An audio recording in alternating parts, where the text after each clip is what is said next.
अस्सलाम वालेकुम बच्चों, कैसे हैं हम सब लोग। Welcome to the Base Academy.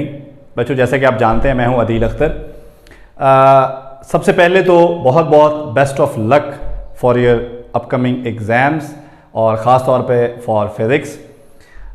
बच्चों, मुझे बहुत सारे बच्चे जो हैं वो ये शिकवा करते नज़र आए कि हमें प्रॉपर पढ़ाया नहीं गया या हमारी प्रॉपर तैयारी नहीं हुई तो एग्ज़ाम्स कैंसिल होने चाहिए। इस हवाले से मैं आपको ये ज़रूर कहना चाहूँगा कि बच्चों, ये जो हालात थे ये गैर मामूली हालात थे और हम सब इसको फेस कर रहे थे, बल्कि पूरी दुनिया इसको फेस कर रही थी। So no one was happy, कोई भी खुश नहीं था इस पे। ऑब्वियसली हम प्रॉपर कॉलेज नहीं जा सके।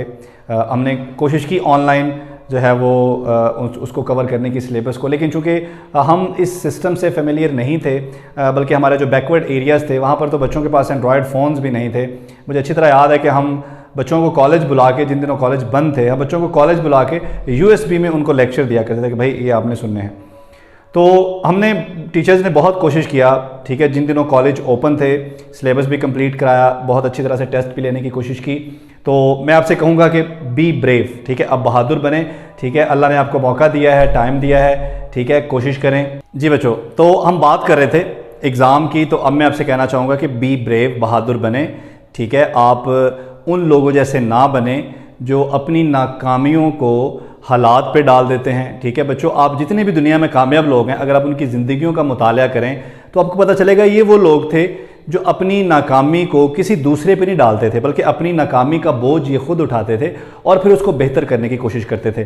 तो बच्चों, कामयाब इंसान और नाकाम इंसान में ये फ़र्क होता है। नाकाम बंदे जो होते हैं, आप पढ़ के देख लें, वो हमेशा अपनी नाकामियों का बोझ हमेशा दूसरों पे, हालात पे डाल रहे होते हैं, ठीक है। और कामयाब लोग जो होते हैं वो इन्हीं जो रास्ते में उनके मुश्किलात, हर्डल्स आती हैं, ठीक है, वो इन्हीं हर्डल और मुश्किलात को अपनी जो है वो अपनी राह का साथी बनाकर आगे चलते हैं और कामयाब हो जाते हैं। तो बच्चों, आपने भी इन सारी चीज़ों को आप पसे पुश्त डाल देना है, इन सारी चीज़ों को पीछे कर देना है और अब आपने एग्ज़ाम के लिए मेहनत करना है, ठीक है। आई होप, जिस तरह देखिए ना, हम लोग पूरा साल हमने आपके लिए मेहनत किया है। हमारे यूट्यूब चैनल के ऊपर सेकेंड ईयर फिज़िक्स का कंप्लीट सिलेबस जो है वो हमने अपलोड कर दिया है, ठीक है। सारे लेक्चर्स हमने अपलोड कर दिए हैं। अगर आप हमारा चैनल खोलें और उसका जो प्ले लिस्ट वाला सेक्शन है उसको देखें तो उसकी प्ले लिस्ट में आपको सेकेंड ईयर फिज़िक्स की प्ले लिस्ट मिलेगी, जिसमें पूरे लेक्चर्स चैप्टर नंबर 12 से लेकर चैप्टर नंबर 21 तक है। सारे लेक्चर्स हैं बच्चों, आप वहाँ से फ़ायदा उठा सकते हैं, ठीक है। अभी इस वीडियो का जो मकसद है बुनियादी तौर पर वो ये था कि हम कुछ ऐसे क्वेश्चंस को डिस्कस करें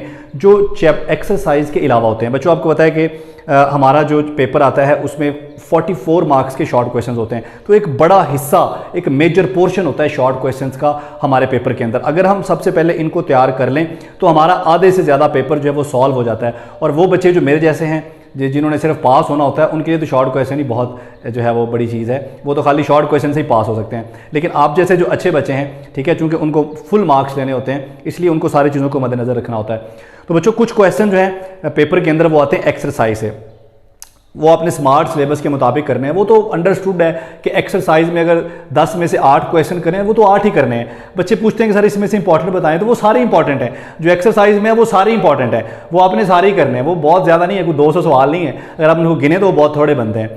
अब आ जाती बात एक्स्ट्रा शॉर्ट क्वेश्चन की, यानी कि वो शॉर्ट क्वेश्चन जो एक्सरसाइज के अलावा चैप्टर के अंदर से, टॉपिक के अंदर से आते हैं, टेक्स्ट में से आते हैं। तो इस वीडियो में कुछ इंपॉर्टेंट शॉर्ट क्वेश्चंस आपके साथ जो बहुत रिपीट हो चुके हैं पिछले एग्जाम्स में, वो मैं डिस्कस करूंगा। बहुत तेज़ी के साथ हम उनको डिस्कस करेंगे ताकि आपका टाइम भी वेस्ट ना हो, ठीक है। और मैं आपको एक आइडिया देने की कोशिश करूंगा कि किस तरह से चैप्टर के अंदर से क्वेश्चन बनता है और फिर उसको सॉल्व कैसे करना होता है ताकि हम पूरे नंबर हासिल कर सकें। तो चैप्टर 12 से लेकर चैप्टर 21 तक मैंने उसको 10-15 मिनट में डिस्कस किया तेज़ी के साथ, ताकि आपका टाइम वेस्ट ना हो और आप उसको जल्दी से देख सकें। लेकिन अगर आप ये चाहेंगे कि इसमें कुछ क्वेश्चन जो है वो हमें आप लाइव आके वो समझाएं तो मैं वो भी समझा दूंगा, लेकिन पहले आपने उस वीडियो को देखना है, उनमें जो क्वेश्चन मैंने डिस्कस किए हैं उनको देखना है, उनको सॉल्व करने का तरीका देखना है, और उसके बाद कोई बात ना समझ आए तो कमेंट में देखना है। इंशाल्लाह इन दिनों में हम आपके साथ हैं, आपके एग्ज़ाम की तैयारी में इंशाल्लाह ताला पूरी तरह से हम आपको हेल्प करेंगे विदाउट एनी कॉस्ट, विदाउट किसी लालच के। तो चलते हैं हम अपनी कंप्यूटर स्क्रीन की तरफ, जहाँ पर मैं आपके साथ कुछ extra important short question discuss करता हूँ। चलें। अस्सलाम वालेकुम बच्चों, तो हम आ गए जी अपने कंप्यूटर स्क्रीन पे और भी हम डिस्कस करने जा रहे हैं कुछ इंपॉर्टेंट शॉर्ट क्वेश्चंस। बच्चों, ये शॉर्ट क्वेश्चन जो हैं ये हमारे एक्स्ट्रा शॉर्ट क्वेश्चंस हैं, यानी कि वो शॉर्ट क्वेश्चंस हैं जो हमारे एक्सरसाइज से हट के हैं, ठीक है, यानी कि टेक्स्ट के अंदर से हैं, चैप्टर के अंदर से हैं। तो ये यहाँ पर जो क्वेश्चन हमने सेलेक्ट किए हैं ये स्मार्ट सिलेबस के मुताबिक हैं और पास्ट एग्ज़ाम्स में जो बहुत ज़्यादा रिपीट हुए हैं ये वो वाले क्वेश्चंस हैं। इनसे आपको आइडिया होगा कि क्वेश्चन किस तरह से आ सकता है पेपर में, ठीक है। और उसके साथ हम थोड़ा सा ये भी डिस्कस करते हैं कि इन क्वेश्चंस को हमने अटेम्प्ट किस तरह से करना है, ठीक है बच्चों। सबसे पहले चैप्टर नंबर 12 हमारे पास आ गया है जी, इलेक्ट्रोस्टैटिक, और इसमें से कुछ क्वेश्चन जो हैं बहुत इंपॉर्टेंट हमने डिस्कस किए हैं। सबसे पहले हमारे पास है जी शो दैट। अच्छा, इस तरह का जो प्रूफ होता है हमारे पास, जब आपने इसको सॉल्व करना होता है तो अगर आप यहाँ पर ये लिख दें प्रूफ और उसके बाद आप इसको सॉल्व करना स्टार्ट करें तो एक बड़ा अच्छा इंप्रेशन होता है। और एंड पे जब आप ये प्रूफ कर लें तो आप उसको ज़रा हाईलाइट भी कर दें मार्कर से कि जी ये मेरा रिज़ल्ट है और ये मैंने यहाँ पर जो प्रूफ था मेरा वो मैंने कर दिया है। बच्चों याद रखें, चूँकि हमारे पास टाइम भी कम होता है, कोई हमारे पास 10 घंटे का पेपर नहीं होता, इसलिए कोशिश करनी है कि हमने टू द पॉइंट रहना है। यानी कि हमने कोई बहुत कम भी नहीं लिखना, ये भी नहीं कि हमने बस एक लाइन में जो है वो क्वेश्चन का आंसर दे दिया, और ये भी नहीं करना कि आप एक क्वेश्चन को पूरे पेज पे ले जाएं, बल्कि जितनी डिमांड है क्वेश्चन में कोशिश करें कि उतना ही लिखें। मैं कुछ थोड़ा सा आपको गाइड भी करता हूँ कुछ क्वेश्चन को लेके ना, ताकि आपको समझ आए। मिसाल के तौर पर ये क्वेश्चन है स्टेट गाजीज लॉ। अब गाजीज लॉ ये शॉर्ट क्वेश्चन है। अब कुछ बच्चे इस तरह भी करते हैं कि जी पूरा पेज जो है वो उसको भर देंगे गाजीज लॉ से, तो ये कोई बहुत अच्छा इंप्रेशन नहीं है। बल्कि आपने क्या करना है, आपने इस क्वेश्चन को ऐसे करना है कि स्टेट करना है ना, तो सबसे पहले आपने यहाँ पर लिखनी है गाजीज लॉ की डेफिनेशन, ठीक है। गाजीज लॉ की डेफिनेशन लिखने के बाद गाजीज लॉ का जो मैथमेटिकल फॉर्म है, ठीक है, यानी कि flux is equal to 1/ε0 multiply by total charge, ये मैथमेटिकल फॉर्म आपने लिख देनी है। ऊपर आपने डेफिनेशन कर दी, नीचे आपने मैथमेटिकल फॉर्म लिख दी, ठीक है। इतना काफ़ी है, इनफ है, क्योंकि ये शॉर्ट क्वेश्चन है, ये कोई लॉन्ग क्वेश्चन नहीं है, ठीक है। इस तरह यहाँ पर देखें, describe properties of electric field line. अब इलेक्ट्रिक फील्ड लाइन की प्रॉपर्टीज़ तो कोई 6-7 हैं, लेकिन अगर आप 3-4 प्रॉपर्टीज़ भी लिख देते हैं ना तो उससे भी काम चल जाएगा, ठीक है। इसी तरह से बच्चों अगर कोई क्वेश्चन आपके पास आता है कि जी फ़लानी चीज़ की आप डेफिनेशन करें, तो आपने क्या करना है, सिंपल सबसे पहले आपने उसकी डेफिनेशन करनी है। डेफिनेशन करने के बाद उसकी जो मैथमेटिकल फॉर्म है अगर तो है तो वो लिख देनी है, और अगर कोई आप उसकी एग्जांपल दे सकते हैं सिंपल सी तो एग्जांपल दे दें, बस इतना इनफ है, ठीक है। इससे ज़्यादा क्वेश्चन को एक्सपेंड करने की ज़रूरत नहीं है, ठीक है। जिस तरह ये देखें, define capacitance and give its unit. आप क्या करेंगे, पहले कैपेसिटेंस की डेफिनेशन करेंगे, अगर कोई फार्मूला आपको उसका लिखना आता है तो लिख दें जी C = Q/V, और उसके बाद उसका यूनिट पूछा गया तो यूनिट उसका लाजमी लिखें, ठीक है। इसमें एग्जांपल की भी ज़रूरत नहीं है, ठीक है। तो टू द पॉइंट रहें ताकि टाइम भी बचे और मार्क्स भी आपको पूरे मिलें। इसी तरह से what is time constant for a capacitor and prove that T = RC, बहुत इंपॉर्टेंट क्वेश्चन है, ठीक है। इसको भी आपने ऐसे ही करना जैसे मैंने आपको यहाँ समझाया कि प्रूफ की आपने हेडिंग दे के इसका नीचे प्रूव कर देना। इसके बाद अगर हम चैप्टर नंबर 13 पे आ जाएँ तो यहाँ पर जो पहला क्वेश्चन है वो किरचॉफ रूल्स हैं। बच्चों किरहॉफ या किरचॉफ रूल जो हैं, इसमें रूल 1 भी आता है, रूल 2 भी आता है, ठीक है। लेकिन पेपर में जब आएगा या तो रूल 1 आएगा या रूल 2 आएगा, ठीक है। दोनों रूल कभी इकट्ठे नहीं आए, आ भी सकते लेकिन इकट्ठे कभी नहीं आए, क्योंकि शॉर्ट क्वेश्चन है। अब इसमें भी आपने इसको प्रूव करने नहीं लग जाना कि पूरा लॉन्ग क्वेश्चन करने लग जाए, नहीं।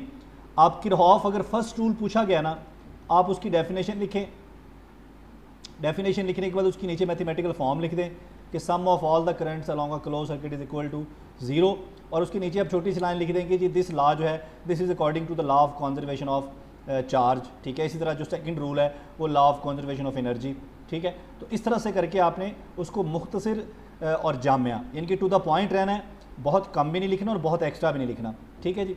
इस तरह से बच्चों लिखा हुआ how rheostat used as a potential divider. तो रियोस्टेट को पोटेंशियल डिवाइडर के लिए के तौर पर कैसे इस्तेमाल करते हैं, उसके लिए आप उसका जो है वो सर्किट बनाओगे, ठीक है। और सर्किट बना के नीचे 2 लाइनों में लिखोगे भाई इस तरह से यूज़ करते हैं, और नीचे उसका जो मैथमेटिकल फॉर्म है उसको आप लिख दोगे, ठीक है। इसी तरह से ये लिखा हुआ है जी व्हाट इज़ रेजिस्टेंस, रेजिस्टेंस की डेफिनेशन लिखोगे, उसका मैथमेटिकल फॉर्म लिखोगे, उसका यूनिट लिख दोगे, इतना ही काफ़ी है, ठीक है। क्वेश्चन नंबर 2 है draw circuit diagram of Wheatstone bridge and right formula for the unknown resistance. तो वेटस्टोन ब्रिज का आपने सर्किट डायग्राम बनाना है और जस्ट फार्मूला लिखना है, वहाँ प्रूव करने नहीं लग जाना आपने। इसको बात समझ आ रही है मेरी। चैप्टर नंबर 14 पे आ जाएं जी। देखें आपके सामने क्वेश्चन है, कुछ 1-2 क्वेश्चन मैं डिस्कस करता हूँ ताकि आपको आइडिया हो जाए, ठीक है। ये पहला क्वेश्चन है what is Lorentz force and how can it be formulated. Lorentz force क्या होती है बच्चों, और इसका मैथमेटिकल फार्मूला क्या है। आपने बस वही काम करना है, डेफिनेशन लिखनी है और इसका मैथमेटिकल फार्मूला लिखना है। अगर साथ में कोई डायग्राम बना सकते हैं तो बहुत अच्छी बात है, ठीक है। ना भी बनाएं तो काम चलेगा, ओके है। उसके बाद यूजेस ऑफ CRO। CRO के 2-3 कम से कम आप 2 यूज़ तो लाजमी लिखें, ठीक है, और ज़्यादा से ज़्यादा 4 यूजेस लिखें, ठीक है, 2 से कम ना लिखें और 4 से ज़्यादा ना लिखें। उसके बाद what is function of grid in cathode ray oscilloscope, CRO में ग्रिड का क्या फंक्शन, तो जस्ट आपने ग्रिड का फंक्शन लिखना है, ठीक है। ग्रिड बना, अगर आप उसकी जो स्कीमेटिक डायग्राम है, अगर आप ग्रिड बनाना चाहें तो बना सकते हैं, ना भी बनाएं तो भी काम चलेगा, ठीक है जी। इसी तरह से बच्चों डिफाइन अम्पेयर्स लॉ, तो अम्पेयर लॉ की डेफिनेशन करके उसकी मैथमेटिकल फॉर्म लिख देनी है, बस इतना काफ़ी है, ठीक है। इसी तरह से ये लास्ट क्वेश्चन है, what is meant by DMM, digital multimeter क्या होता है, इसकी आपने डेफिनेशन करनी है, इतना ही काफ़ी है। अगर इसकी डायग्राम बनाने लग जाएंगे तो क्वेश्चन बहुत ही लेंथी हो जाएगा, ठीक है। तो जैसे मैं समझा रहा हूँ कि टू द पॉइंट रखें बात को, बहुत कम भी ना लिखें और बहुत एक्स्ट्रा भी ना जाएं, ठीक है। नेक्स्ट हमारे पास जो चैप्टर है, चैप्टर नंबर 15 इलेक्ट्रोमैग्नेटिज्म, ठीक है बच्चों। तो इसमें भी आप देख रहे हैं इस तरह के क्वेश्चन है जैसे हमने पीछे डिस्कस किए हैं। मिसाल के तौर पर सेकंड क्वेश्चन को देखें, ये लिखा हो what do you mean by, या what do you meant by mutual induction. Mutual induction क्या होता है बच्चों, म्यूचुअल इंडक्शन की आप डेफिनेशन लिखें, ठीक है, और इसका SI यूनिट लिखें और डायमेंशन लिखें। तो ये जो चीज़ें पूछी गई है ना, अब ये लिखनी ज़रूरी है, ठीक है, इससे ज़्यादा लिखने की ज़रूरत नहीं है, ठीक है। और जब आप म्यूचुअल इंडक्शन की डेफिनेशन कर रहे होंगे तो अगर आप यहाँ पर 2 कॉइल्स बना दें, ठीक है जी, coil number 1 and coil number 2, और एक कॉइल का फ्लक्स दूसरी में चेंज हो रहा है, अगर आप ऐसा कर दें तो बहुत ही ज़बरदस्त इसका आंसर हो जाएगा। बाकी वही है, लेंज लॉ क्या होता है, हेनरी की डेफिनेशन करें, मोशनल EMF की डेफिनेशन करें, इसका फार्मूला लिखें। देखिए बात वही है, अब मोशनल EMF है, उसको डेफिनेशन करेंगे तो 1 नंबर, फार्मूला लिखेंगे तो 1 नंबर, 2 नंबर पूरे हो गए, ठीक है। ज़्यादा आपको उसमें एक्स्ट्रा करने की ज़रूरत नहीं है, ठीक है। इसी तरह से name the factors upon which the self induction depend, तो जितने भी फैक्टर्स हैं 3 4। अच्छा, अब यहाँ पर कुछ बच्चे ये करेंगे, क्वेश्चन उन्होंने पूछा है कि भाई उन फैक्टर के नाम बताएं जिन पे सेल्फ इंडक्शन डिपेंड करती है। कुछ बच्चे ऐसे करेंगे, सबसे पहले वो सेल्फ इंडक्शन की डेफिनेशन करेंगे, ठीक है। सेल्फ इंडक्शन की डेफिनेशन करने के बाद उसका फार्मूला लिखेंगे, उसका यूनिट लिखेंगे, ठीक है। नीचे जाके एंड पे वो किन फैक्टर्स के ऊपर डिपेंड करती है वो लिखेंगे। तो इसका फ़ायदा कोई नहीं है, जो पूछा गया आप उसी का आंसर करें ना। तो उन्होंने पूछा है कि भाई वो फैक्टर्स लिखें, आप यहाँ पर हेडिंग दे दें factors upon which self induction depend, वो फैक्टर लिख के नीचे नंबरिंग देना शुरू कर दें, 1 2 3 4, इतना काफ़ी है। बात समझ आ रही है। उसके बाद ये चैप्टर नंबर 16 आपके सामने है, इसके शॉर्ट क्वेश्चन, वो वाले शॉर्ट क्वेश्चन जो हमारे एक्स्ट्रा शॉर्ट क्वेश्चन हैं, ठीक है जी। मसलन पहला क्वेश्चन है जी, डिफाइन चोक, चोक क्या होती है, इसके इस्तेमालात लिखें। फेज़ लैग क्या होता है, फेज़ लीड क्या होता है, ठीक है जी। बिल्कुल उसी तरह से फेज़ लैग की, फेज़ लीड की डेफिनेशन करके, अब देखें ना इस क्वेश्चन में अब डायग्राम बनाना ज़रूरी है। फेज़ कैसे दिखाएंगे आप, ठीक है, कि भाई लीड कौन कर रहा है, भाई यहाँ पे लैग कौन कर रहा है, ये देखें जी, इनमें से कौन लीड कर रहा है, कौन लैग कर रहा है। यहाँ पे आपने हिंट देना है जी कि ये लीड कर रहा है, भाई ये लैग कर रहा है। इसको आपने लिखना भी है यहाँ पे कि लीड करने का क्या मतलब है, लैग करने का क्या मतलब है। अब इस तरह के क्वेश्चन में जहाँ डायग्राम बनाना ज़रूरी है, जहाँ डायग्राम के बगैर आप एक्सप्लेन ही नहीं कर सकते, वहाँ तो ज़रूरी है। अब इस पूरे चैप्टर में ही ऐसा है, जिस तरह ये है, देखिए write two properties of RLC। अब यहाँ पर RLC सीरीज सर्किट की प्रॉपर्टीज़ के बारे में पूछा गया। अब सर्किट नाम भी बनाए तो काम चलेगा, लेकिन डिफाइन इंस्टेंटेनियस वैल्यू। अब इंस्टेंटेनियस वैल्यू बनाते हुए अगर आप डायग्राम बना देंगे तो वो बहुत ज़बरदस्त हो जाएगा, ठीक है। यहाँ पर डायग्राम जचती है, लेकिन ये जो क्वेश्चन 5 है यहाँ पर डायग्राम के बगैर भी काम चल रहा है, ठीक है जी। तो ये हमारे सामने है जी चैप्टर नंबर 16 के इंपॉर्टेंट एक्स्ट्रा शॉर्ट क्वेश्चन। और अब आप आ जाते हैं चैप्टर नंबर 17 के ऊपर, फिजिक्स ऑफ सॉलिड्स। तो इसमें भी तरीकाकार वही है, ठीक है। कोई भी ऐसा क्वेश्चन जो आप यहाँ पर पढ़ रहे हैं और आपको लगता है कि वो आपको पढ़ने के बाद यहाँ समझ नहीं आ रहा कि सर इसको कितना लिखना है, कैसे लिखना है, तो आप कमेंट करें तो मैं आपको ज़रूर एक्सप्लेन कर दूँगा, ठीक है जी। ये देखें जी हमारे पास अब यहाँ से भी कोई भी क्वेश्चन आप उठा लें, मसलन व्हाट आर सुपर कंडक्टर्स। अब सुपर कंडक्टर्स वो होते हैं जिनकी रेजिस्टिविटी एक सर्टेन टेम्परेचर पे आके जो है उसके बाद वो क्या हो जाती है, वो ज़ीरो हो जाती है। तो यहाँ पर जो है वो ग्राफ में हमें बताना होता है कि जी ये देखें जी रेजिस्टिविटी जो है एक सर्टेन टेम्परेचर के बाद, इसके बाद इस रीजन में अगर आप जो है वो टेम्परेचर कम फर्दर करते हैं तो रेजिस्टिविटी आपको नहीं मिलती, ठीक है। तो इस रीजन के बाद आगे देखें तो टेम्परेचर बढ़ता है तो रेजिस्टिविटी बढ़ती है, लेकिन पीछे हो जाए तो रेजिस्टिविटी खत्म हो जाती है। यहाँ पर भी ये ग्राफ बनाना बहुत इंपॉर्टेंट है। उसके बाद ये क्वेश्चन नंबर जो 8 है, define unit cell and crystal lattice, ठीक है। ये स्मार्ट सिलेबस का हिस्सा नहीं है, ठीक है, इसको आप यहाँ से निकाल दें, ठीक है। इसी तरह से define ultimate tensile strength and fracture stress. तो यहाँ पर भी आपने जो है अगर डिफ़ाइन करने के साथ साथ आप यहाँ पर वो स्ट्रेस स्ट्रेन वाला जो कर्व है, ठीक है जी, अगर आप वो भी यूँ करके बना दें और वहाँ पर बना दें कि यहाँ पर जी फ्रैक्चर स्ट्रेस आती है, यहाँ पर फ्लान स्ट्रेस आती है, तो बहुत ज़बरदस्त हो जाएगा। Explain briefly insulator on the basis of energy band theory. अब एनर्जी बैंड थ्योरी की बुनियाद पर आपने यहाँ पर अब एनर्जी बैंड बनाना पड़ेगा। ठीक है, जारी बात है आपको बताना पड़ेगा भाई ये मेरा कंडक्शन बैंड है, भाई नीचे ये मेरा वैलेंस बैंड है, भाई इनके दरमियान ये गैप है, स्मॉल गैप है, लार्ज गैप है, कोई गैप नहीं है। ठीक है, तो जहाँ पर डायग्राम बनाना ज़रूरी है वहाँ पर तो डायग्राम मस्ट है, और जहाँ पर ज़रूरत नहीं है वहाँ पर ना बनाए, मैं आपको साथ साथ बता रहा हूँ। जिस तरह क्वेश्चन 12 है, differentiate critical temperature and critical Curie temperature. ठीक है, अब यहाँ पर डायग्राम की ज़रूरत नहीं है। चैप्टर नंबर 18 पे आ जाएँ जी, इलेक्ट्रॉनिक्स में। तो इलेक्ट्रॉनिक्स के ऊपर देखें, अब यहाँ पर क्लियर बता दिया पहले क्वेश्चन में, give 4 applications of photo diode. तो आपने 4 एप्लीकेशन जो है वो लिखनी है उसकी। ठीक है, 4 से कम नहीं लिखनी। ये क्वेश्चन नंबर 3 में देखें, any 2 characteristics of OP amplifier. तो यहाँ पर 2 ही लिखनी है। ठीक है, अब यहाँ पर देखें उसने पूछा 2 करेक्टरिस्टिक्स है, यहाँ पर ओपी की सर्किट डायग्राम बनाने की जरूरत नहीं है। अगर आप बना देंगे तो बहुत अच्छी बात है, ना भी बनाए तो काम चलेगा। क्लियर हो गया। इस तरह से क्वेश्चन 8 है, प्रिंसिपल ऑफ वर्चुअल ग्राउंड।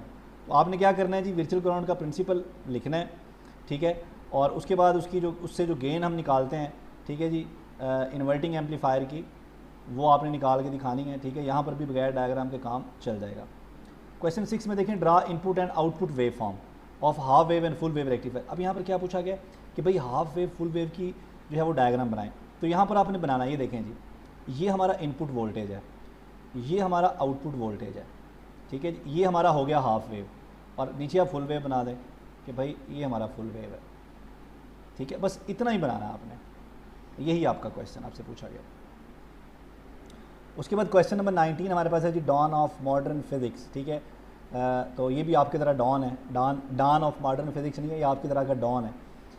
तो इसमें देख लें जी, अब जिस तरह क्वेश्चन 10 देखें, give 2 statements of uncertainty principle. 2 statement कौन कौन सी हैं भला? एक तो स्टेटमेंट है पोजीशन मोमेंटम वाली, और एक स्टेटमेंट है एनर्जी और टाइम वाली। ये 2 स्टेटमेंट्स हैं। ठीक है, इन 2 स्टेटमेंट्स की आपने डेफिनेशन लिखनी है और इनकी मैथमेटिकल फॉर्म लिखनी है। दोनों का एक एक नंबर है, तो मिल मिला के 2 नंबर हो जाएंगे। क्वेश्चन 8 में है, right equation of pair production. Pair production की आपने जस्ट इक्वेशन ही लिखनी है। ठीक है, और साथ में अगर बना दें तो बहुत अच्छी बात है, ना भी बनाए तो ओके है। अब यहाँ पर देखिए ना, पेयर प्रोडक्शन को डिफाइन करने की ज़रूरत नहीं है, जो पूछा गया है उसी का आपने आंसर करना है। मैं जल्दी जल्दी इसलिए कर रहा हूँ कि क्वेश्चन बाद में सारे आप खुद भी देख सकते हैं। ठीक है, और आपका टाइम बहुत कीमती है, इसलिए मैं आपका टाइम वेस्ट किए बगैर हर क्वेश्चन को डिस्कस नहीं कर रहा। क्वेश्चन 20 पे आ जाएंगे, एटॉमिक स्पेक्ट्रा। ठीक है जी, तो यहाँ पर देखें एक बड़ा इंपॉर्टेंट क्वेश्चन है, क्वेश्चन नंबर 3, आप के अल्फ़ा और के बीटा को कैसे डिफ्रेंशिएट करेंगे। तो आपने पढ़ा कि ट्रांजिशन जो होती हैं, ठीक है, अगर तो वो ये देखें जी, ये शेल बना लें आप जी, एल शेल बना लें, के शेल बना लें, एल शेल बना लें, एम शेल बना लें। तो के शेल में ट्रांजिशन से जो एक्सेस निकलती हैं उनको हम के सीरीज़ कहते हैं। अब अगर एल से के में कोई इलेक्ट्रॉन आता है और उससे जो एक्सरे निकलती है वो के अल्फ़ा है, और एम से के में जो आता है उससे निकलती है वो के बीटा है।